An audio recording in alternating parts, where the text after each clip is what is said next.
আর মাত্র কয়েকটা ম্যাচ বাকি, এরপরই শিরোপা জয়ের উল্লাসে মাতবে রেসে সবার চেয়ে এগিয়ে থাকা দল। আর সে রেসে জিততে হাড্ডাহাড্ডি লড়াই চলছে আর্সেনাল, ম্যানচেস্টার সিটি ও লিভারপুলের মধ্যে। নিকটতম দুই প্রতিদ্বন্দ্বী আর্সেনাল ও লিভারপুলের সঙ্গে লড়ে শিরোপা নিজেদের দখলেই রাখতে মরিয়া ম্যানচেস্টার সিটি। সে লক্ষ্যে অপেক্ষাকৃত কম শক্তিশালী ব্রাইটনের বিপক্ষে মাঠে নেমে অবিচল দলটা।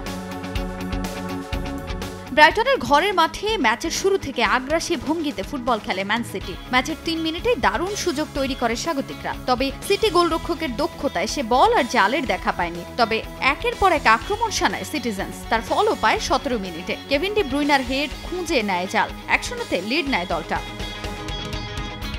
এর ঠিক 9 মিনিট পর আক্রমণে সিটি। 26 মিনিটে ফ্রি কিক থেকে শট নেন ফিল ফোডেন, তবে সেই শট ব্রাইটনের এক ডিফেন্ডারের গায়ে লেগে গতিপথ বদলেও জালে জড়ায়। ব্যবধান বাড়ে আরও 2-0-তে এগিয়ে থেকে আত্মবিশ্বাসী গার্দিওলার শিষ্যরা।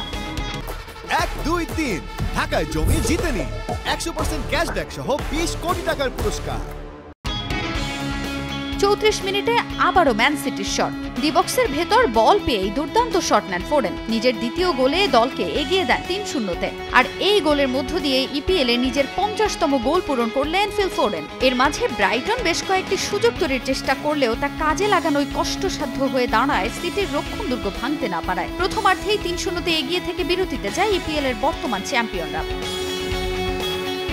দ্বিতীয়ার্ধে মাঠে নেমেও আত্মবিশ্বাসী হয়ে খেলতে থাকে গার্দিওলার দল। ম্যাচে ফেরার প্রাণপণ চেষ্টা করেও ঘরের মাঠে একেবারে নিষ্প্রভ ব্রাইটন। গোল শোধ দেয়া তো দূরের কথা, 62 মিনিটে আরও এক গোল হজম করে বসে স্বাগতিক দলটা। দুর্দান্ত শটে বল জালে জড়ান আর্জেন্টাইন তারকা হুলিয়ান আলভারেজ। স্কোর লাইন হয় 4-0। ব্রাইটন কোনো গোল করতে না পারায় শেষ পর্যন্ত 4-0 ব্যবধানের জয় নিয়ে মাঠ ছাড়ে সিটি।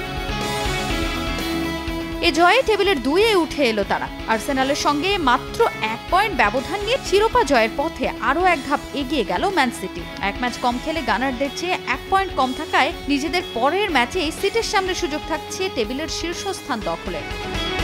তাজিন খন্দকার, সময় সংবাদ।